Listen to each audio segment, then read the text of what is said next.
Shalom, salam kamu spesial. Malam yang indah, malam yang istimewa, kita bisa berjumpa lagi malam ini. Dan malam ini saya ingin mengangkat satu topik panas.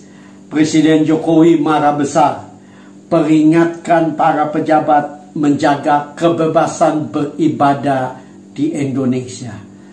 Kita baru saja melewati Natal dan kita melihat ada begitu banyak video yang menunjukkan ada pelarangan beribadah, ya bahkan bukan saja untuk Kristen tapi juga untuk agama yang lain, ya seperti untuk agama Konghucu yang mau merayakan Imlek juga ada larangan, ya. Nah malam ini saya ingin supaya kita fokus kepada pelarangan beribadah, dan saya melihat presiden kita Pak Jokowi, seluruh rakyat Indonesia harus berterima kasih buat presiden kita Pak Jokowi. Beliau seorang yang tegas, seorang yang berani, ya, untuk bersikap melihat rakyat Indonesia yang khusus kaum minoritas yang dihalangi untuk beribadah.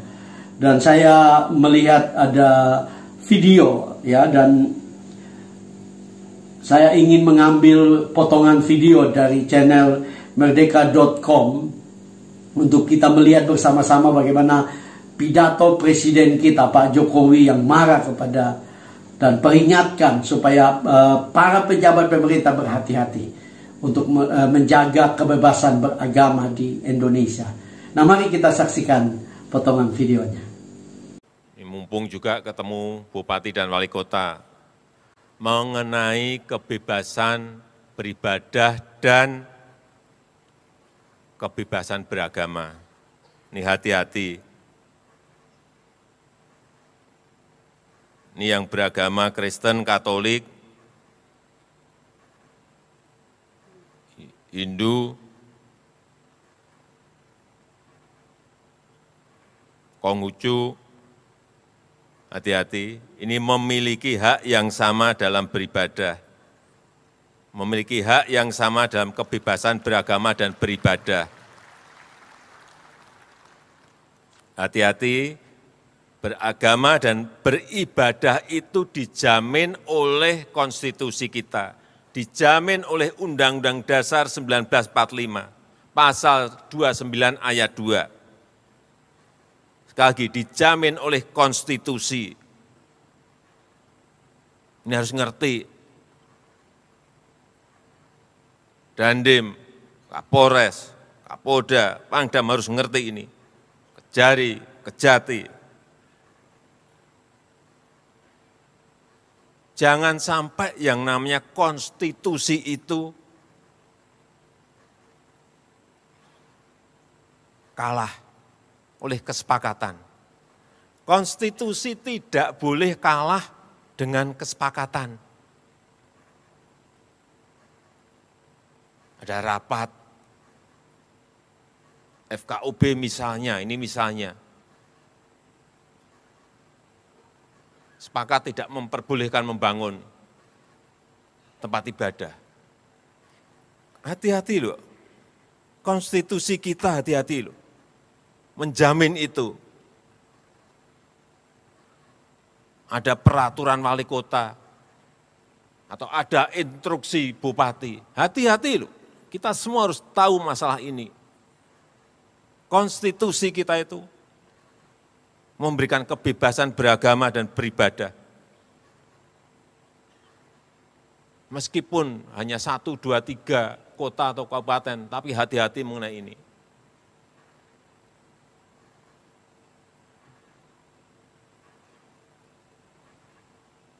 Karena saya lihat masih terjadi. Kadang-kadang saya berpikir sesusah itukah orang yang akan beribadah. Sedih gitu kalau kita mendengar. Setelah kita menyaksikan potongan video pidato dari Bapak Presiden, sebagai rakyat Indonesia kita semua bangga dengan Presiden kita Pak Jokowi. Dan tugas kita sebagai orang Kristen adalah berdoa. Dan kita terus berjuang mendorong supaya betul-betul negara kita Indonesia ada kebebasan di dalam beribadah, kebebasan di dalam beragama. Nah, waktu saya melihat pidato tersebut, hati saya untuk tergerak untuk kita belajar merenungkan firman Tuhan, dan Tuhan membawa pikiran saya kepada Amsal 21 ayat yang ke-1. Mari saya bacakan buat kita semua. Amsal 21 ayat 1. Hati raja seperti batang air di dalam tangan Tuhan, dialirkannya kemana ia ingini. Jadi Salomo, seorang yang sangat pandai di dunia, telah memperingatkan kita untuk kita menyadari bahwa hati raja itu ada dalam tangan Tuhan. Nah, ada dua hal yang kita bisa renungkan bersama-sama pada malam hari ini. Yang pertama, hati raja ada dalam tangan Tuhan. Nah, di dalam terjemahan bahasa Indonesia masa kini, ayat ini berbunyi begini. Sama seperti Tuhan mengatur air sungai supaya mengalir menurut kehendaknya, begitu juga ia membimbing pikiran raja. Nah, ini sesuatu yang luar biasa, karena dengan jelas firman Tuhan di sini dalam terjemahan ini mengatakan bahwa hati raja itu ya sama seperti Tuhan mengatur sungai supaya dia mengalir menurut kehendaknya. Artinya kita harus sadar bahwa hanya Tuhan yang bisa mengatur hati para raja. Hanya Tuhan yang bisa mengatur hati para presiden. Dan dengan demikian dia dapat membimbing ya pikiran daripada raja, dari presiden. Secara khusus kita di Indonesia yang seringkali kita sebagai kelompok minoritas menderita. Nah, apa yang kita bisa lakukan? Kita tidak boleh melakukan pemberontakan. Kita tidak boleh melakukan perbuatan yang melawan pemerintah. Tapi tugas kita adalah kita berdoa. Kita berjuang lewat wakil-wakil kita, baik itu pejabat pemerintah, anggota dewan yang ada, supaya mereka dapat memperjuangkan. Tapi teristimewa kita berdoa. Kenapa? Karena ya hati raja itu ada dalam tangan Tuhan, dan Tuhan dapat menyatakan kemuliaannya. Bahkan di dalam terjemahan modern, bahasa Indonesia modern, di situ dikatakan bahwa ayat yang sama, Amsal 21 ayat 1, Tuhan menguasai pikiran raja seperti ia menentukan aliran sungai. Dan dengan jelas di sini dikatakan bahwa Tuhan menguasai pikiran raja seperti dia menentukan aliran sungai, kemana aliran itu mengalir. Jadi kalau kita berdoa buat presiden kita, para pemimpin kita, maka Tuhan yang mengatur pikiran mereka. Nah, saya senang dalam bahasa asli untuk kata hati, yang tadi kita baca tentang hati raja ada dalam tangan Tuhan. Di situ dikatakan bahwa hati berasal dari kata Yunani labe. Labe itu mempunyai pengertian sebagai pusat emosi, ya, sebagai pusat keberanian, sebagai pusat kehidupan. Artinya, kalau hati raja yang ada dalam tangan Tuhan, kemudian kita berdoa kepada Tuhan, maka dia akan melakukan apa yang Tuhan mau. Dan saya percaya kalau raja atau presiden melakukan apa yang Tuhan mau, dia akan melakukan yang terbaik, yang adil, yang baik buat seluruh rakyat Indonesia. Baik itu untuk kaum mayoritas maupun untuk kaum minoritas. Yang kedua yang kita bisa belajar adalah Tuhan mengalirkan kemana yang ia ingini. Ya, di dalam firman Allah yang hidup. Dari ayat yang tadi kita baca, Amsal 21 ayat 1, di situ dikatakan, sebagaimana air dialirkan ke dalam saluran-saluran irigasi, demikian Tuhan menyalurkan pikiran raja ke arah yang dikehendakinya. Artinya saya dan saudara seringkali kita berpikir, kenapa sih para pejabat pemerintah tidak melakukan apa yang terbaik?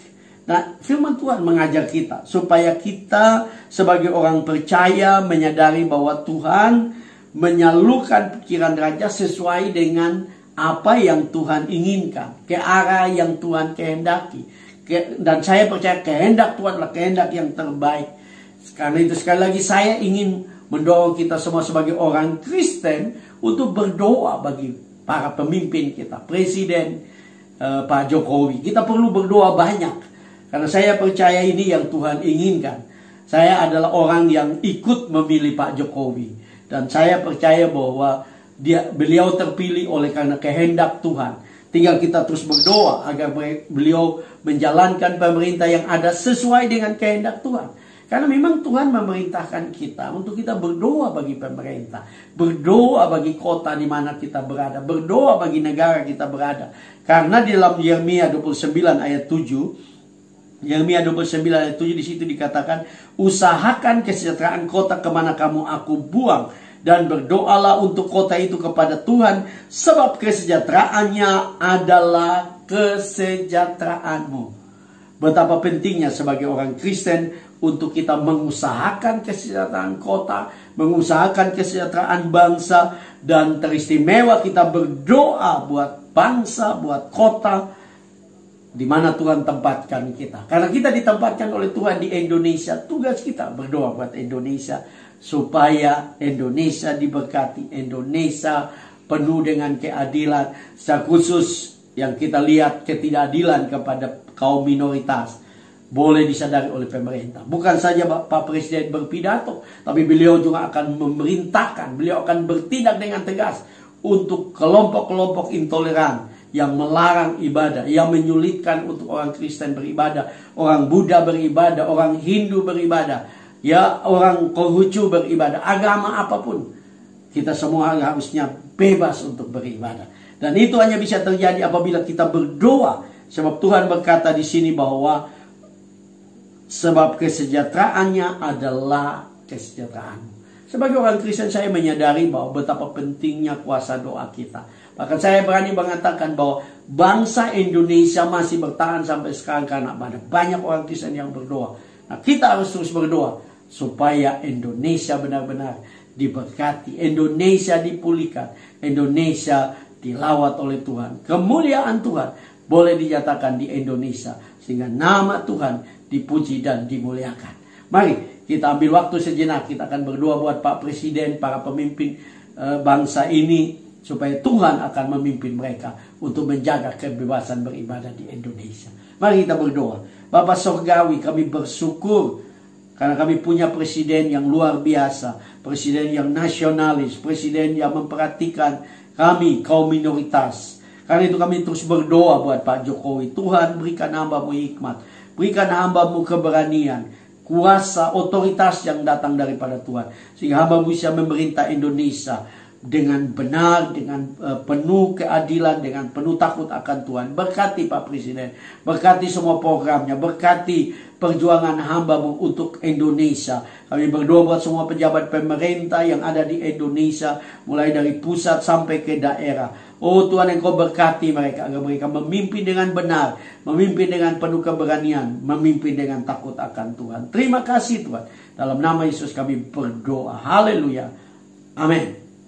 Bapak Ibu Saudara-saudara, apabila Bapak Ibu Saudara diberkati dengan video ini, jangan lupa like, subscribe. Subscribe itu gratis. Lakukan. Waktu yang kau lakukan memberikan subscribe, maka channel ini akan terus berkembang dan menjadi berkat besar bagi banyak orang. Jangan lupa komen, jangan lupa tekan lonceng, sehingga setiap kali saya mengupload video, Bapak Ibu Saudara mendapatkan notifikasi. Dan bagikan buat banyak orang, sehingga mereka boleh diberkati. Saya percaya Tuhan memberkati Bapak Ibu Saudara. Shalom.